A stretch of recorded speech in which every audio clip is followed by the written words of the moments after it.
ago, I posted this question on my Instagram account and a bunch of you got it wrong. We already talked about tag questions before, but I guess this is a special case. That's what we're going to talk about today.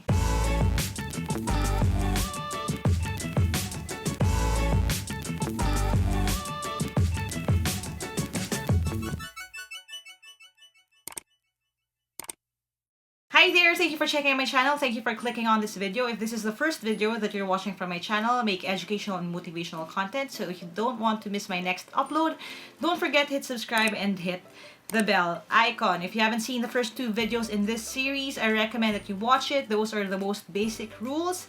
This is kind of, special, more advanced na level na lang pag-uusapan natin. So, if you haven't seen those yet, pause nyo muna to, panoorin nyo muna yung dalawa, and then come back here for the other rules. And in order for me to explain better what I'm talking about, I'm going to switch over to my PC. I'll see you in a bit. Alright, ito yung discussion natin. Part 3 na to on negative adverbs. So, if you haven't seen parts 1 and 2, again, I remind you, please go ahead and watch those first bago kayo bumalik dito kasi magiging tricky itong lesson na ito kung hindi pa kayo okay dun sa fundamentals natin. Okay? Now, this was the question I posted a few days ago. And I was surprised kasi wala pa sa 1/4 ang tumama. I was really surprised kasi hindi ko in-expect kasi akala ko parang nagkaintindihan na tayo, okay na to, malinaw na siya. And then I noticed this, no? Ito yung hardly. And I think this is the reason why most of you got it wrong. This is what we call a negative adverb. And yan ang pag-uusapan natin ngayon kasi I think yan ang primary reason kung bakit marami sa inyo ang nagkamali. Okay? Ang goal natin by the end of this video, alam nyo na ang tamang sagot dito at sa kung ano man ang question na mga ipopost ko pa sa Instagram in the future. Okay? Now, just a quick review ng mga basic rules natin. Ang usapan natin, di ba, kung ano yung statement, kabaliktaran dapat yung question. Okay? So, kung negative ang statement, dapat positive ang question. Kapag positive ang statement, negative ang question. Now, why does this come into play? Kasi when we talk about negative adverbs, it's very important to note that adverbs change the entire feeling, the meaning of the entire sentence or statement.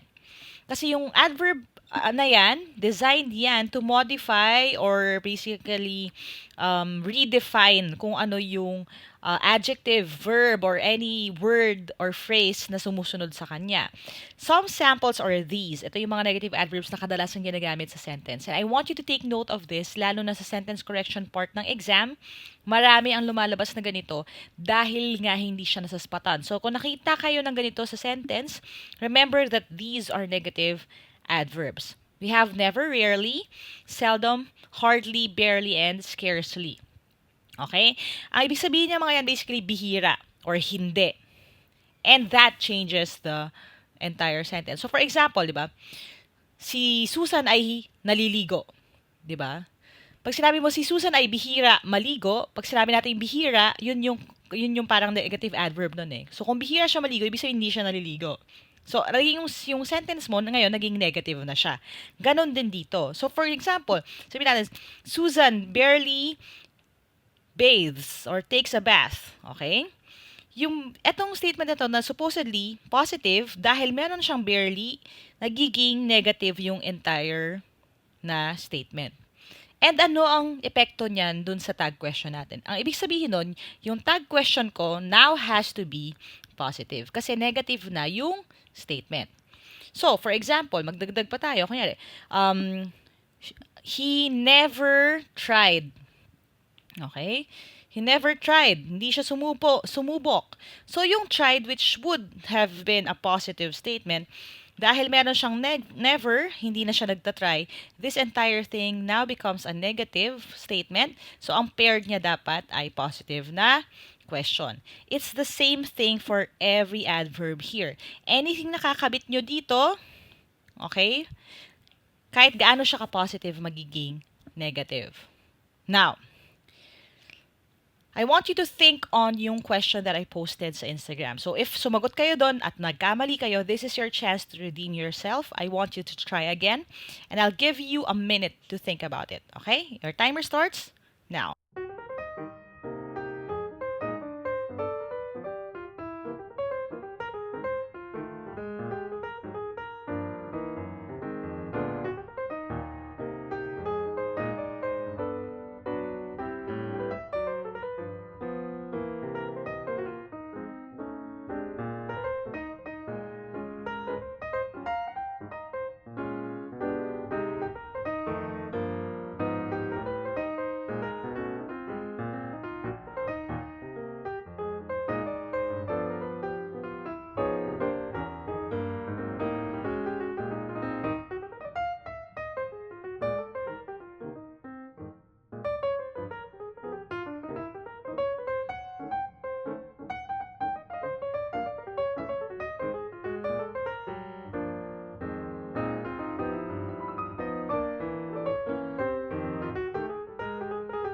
Alright, let's see, okay? Lakalakihan ko lang para lang mas makita nyo siya. Sabi doon sa sentence, I think Maria deserved to be fired. She hardly ever worked blank. Okay? Now again, we have hardly right here, which is a negative adverb. So yung statement, ang ibig sabihin niyan, bihirang-bihira or halos hindi siya nagtrabaho. So kung ito ay positive sana, naging negative, ibig sabihin we're looking for a positive question. Okay? So, pwede na tayo mag-eliminate. Yung doesn't she, hindi pwedeng sagot kasi negative yan. Didn't she, negative din, hindi pwede. So, dalawa na lang ang possible options natin. Now, sana ngayon magkakatalo. And this is the second thing that I want you to take note of bago tayo umabot sa quick quiz na kasama rin sa video na ito. Okay? Be careful about the tenses. Kasi ito, sabi, she hardly ever worked. Ibig sabihin, dati na yan nangyayari. This is in the past. And if you look at the sentence right here, okay, parallel naman siya kasi sabi, I think Maria deserved to be fired. Ibig sabihin, tapos na siya, na-fire na siya. So when we're talking about her hardly ever working, diba sabi, she hardly ever worked, it happened in the past, yung tanong mo, dapat nasa past din. Did she? The answer's letter D. Bakit hindi pwede yung does she? Kasi, tapos na siya nagtrabaho. Magiging does she, kung ang nakalagay ay she hardly ever works. Okay? Kasi S, dapat may S din doon. Okay? Now, coming into yung quick quiz nyo ngayon, tandaan nyo yan. 2 things to take note of. May negative adverb ba?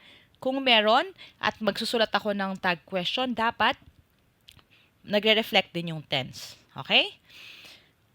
Now it's time for your quick quiz. You have 3 minutes for these 3 questions. Write the tag questions na nakamatch kanila. And your timer starts now.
All right, let's see how you did. Okay, tingnan natin.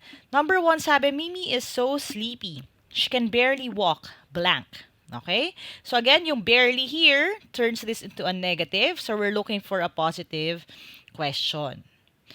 Now, ang clue natin dyan is yung can. Sabi, she can barely walk. So hahanapan natin yung kabaliktaran ng can. Negative form niya. At ang negative form niya ay, okay, can't. Kaya lang, dahil meron kang barely, okay?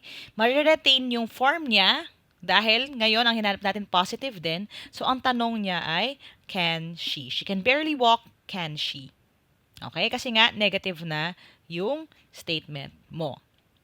Next, don't feel too sad. He never loved you, blank. Okay, napakalungkot naman itong statement na to. Pero mga best, minsan kailangan natin magising. Okay, so kung kayo ito, take this as a sign. Okay, move on na tayo. Move on na kayo. Kasi sabi, don't feel too sad. He never loved you, blank. So, he never loved you. Isa yun ng never.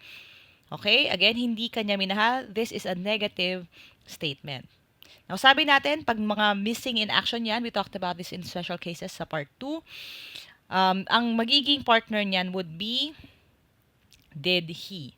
Now, bakit hindi does he? Again, kasi you see right here, sabi to, he never loved you. So, this is in the past already. Tapos na. Hindi kanya minahal kahit kailan in the past. So, did he. Kasi nasa nakaraan na siya pareho. Now, number 3 is different. Huwag kabisote, okay? Hindi naman laging did he. Kasi yung iba parang, ay, did he na lang lagi ang isasagot ko. Hindi naman. Kasi dito sabi, Kevin rarely gets to work on time. So again, we have rarely as your negative adverb. Tapos, gets. And if you notice right here, may S siya.